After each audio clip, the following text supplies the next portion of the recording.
So, welcome to Jumbo IS and welcome to our lecture series called Daily MCQ Practice. In this lecture series, we cover a particular day's current affairs through a set of 4 to 5 MCQs. Needless to say that this lecture series is very important for you because through this lecture series, you not only get to revise your current affairs, you also get the much needed MCQ practice from them. Okay, now MCQ practice would come in really handy for you guys while appearing for your prelims examination, whether this year or next year. If you make this lecture series a daily habit of yours, well, you would have a daily habit of practicing at least 4 to 5 MCQs, which would really help you in crossing your prelims exam. Okay, now these 4 to 5 MCQs would be from the topic of current affairs. Okay, and current affairs form a very important portion of your prelims examination. 40 to 50% of the MCQs are directly or indirectly related to current affairs. Therefore, you cannot choose to ignore current affairs, and what better way of covering current affairs than by practicing MCQs from them on a daily basis. Okay, now if you make this lecture series a part of your daily routine, well, these 4 to 5 MCQs covered on a daily basis would add up to more than 1200 MCQs in a year. Okay, and 1200 MCQs from the topic of current affairs are more than sufficient. Okay, so make it a part of your daily routine, make it a daily habit of yours. All right, let's begin today's discussion, starting with question number 1. Consider the following statements regarding Padma Awards. Padma Vibhushan is the highest civilian honor awarded for exceptional service in any field, art, literature, science, or public service. Government employees, except doctors and scientists, are not eligible for this award. Only Prime Minister recommends the nominees for this award, and the selection is made by Padma Awards Committee. All right. Now, Padma Awards, what are Padma Awards? Well, there are 3 Padma Awards: Padma Vibhushan, okay, Padma Bhushan, and Padma Shri. Okay. Now, generally, these Padma Awards are announced on the eve of Republic Day celebrations. Okay. The thing is that Padma Vibhushan is the second highest civilian honor in India. Second highest, because the highest is Bharat Ratna. Okay. So, this statement is false. Now, who can receive Padma Awards? It is said that any person can receive Padma Awards except government employees.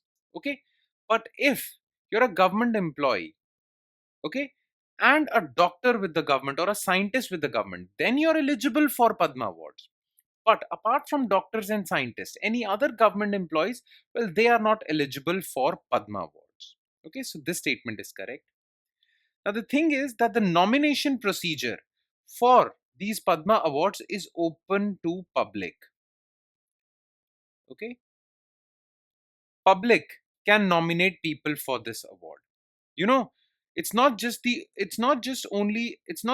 Prime Minister who can nominate for this award. Public in general can nominate people for this award, but yes, the selection for this award will be made by Padma Awards Committee. That's true, but nomination is open to the public. The thing is that Prime Minister nominates or recommends the nominees for this for the award of Bharat Ratna. In case of Bharat Ratna, the nominations are given by or nominees are given by Prime Minister. But when it comes to Padma Awards, well, the nomination process is open to the public. So this is false. Only one A. Okay. Question number 2. Which of the following statements are correct regarding OPEC? A permanent intergovernmental organization with headquarters in Riyadh, Saudi Arabia. The aim of this grouping is to manage supply and price of crude oil in the international market. OPEC Plus is a group of 22 countries with 12 OPEC members and 10 other oil producing nations. Okay. Now, OPEC stands for Organization of Petroleum Exporting Countries. Okay, it was formed in 1960 at the Baghdad Conference. Okay, now as the name suggests, what is this organization? It is a permanent intergovernmental organization of countries who are major oil exporting countries, crude oil exporting countries. And why these countries have come together? To control the supply of crude oil in the international market and to manipulate the price of, control or coordinate the price of crude oil in the international market. Okay, so this organization was formed in 1960 at the conclusion of Baghdad Conference. But where is this organization's headquarters? Well, their headquarters are in Europe. Their headquarters are in Vienna, which is in Austria. Okay, so this part is correct. This Riyadh part is false. It's Vienna, Austria. So this is false. The aim of this grouping is to manage supply and price. Absolutely correct. Now, OPEC is a group of 12 countries. Okay.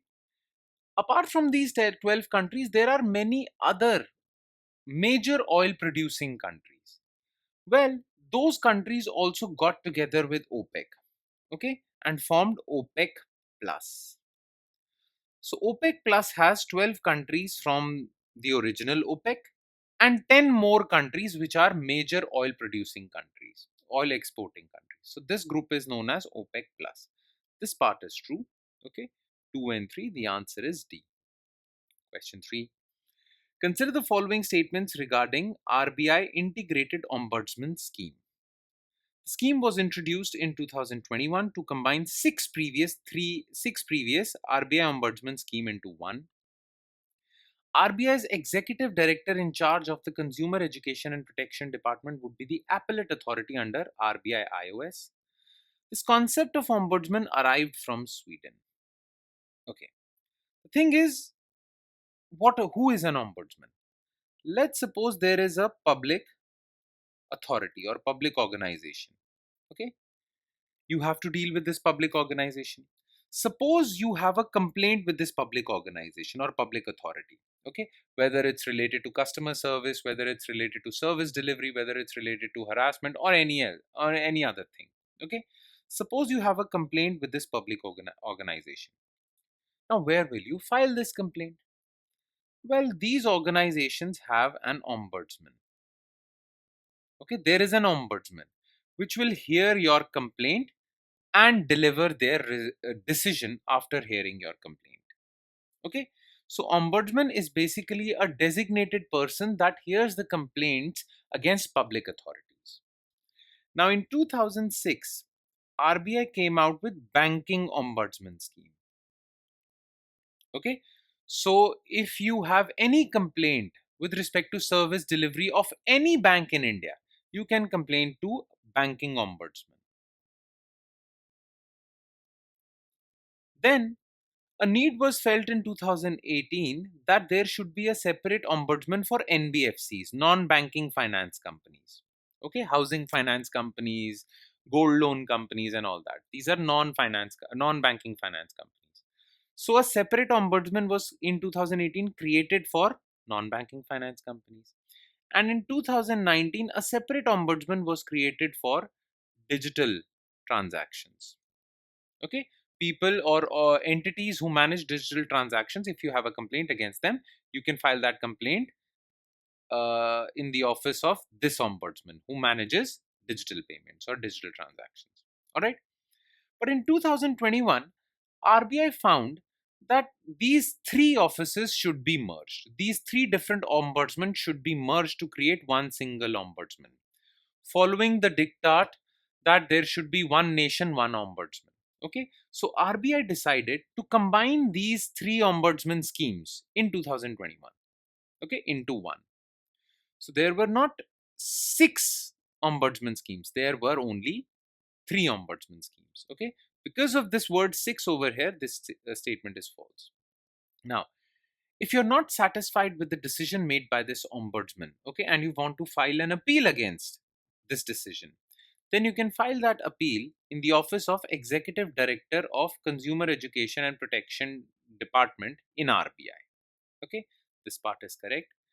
And this concept of ombudsman came from Sweden. Sweden was the first country to apply this concept of ombudsman. Okay, so this part is absolutely correct. 2 and 3, the answer is B. And last, consider the following statements regarding the use of fingerprints for criminal investigation.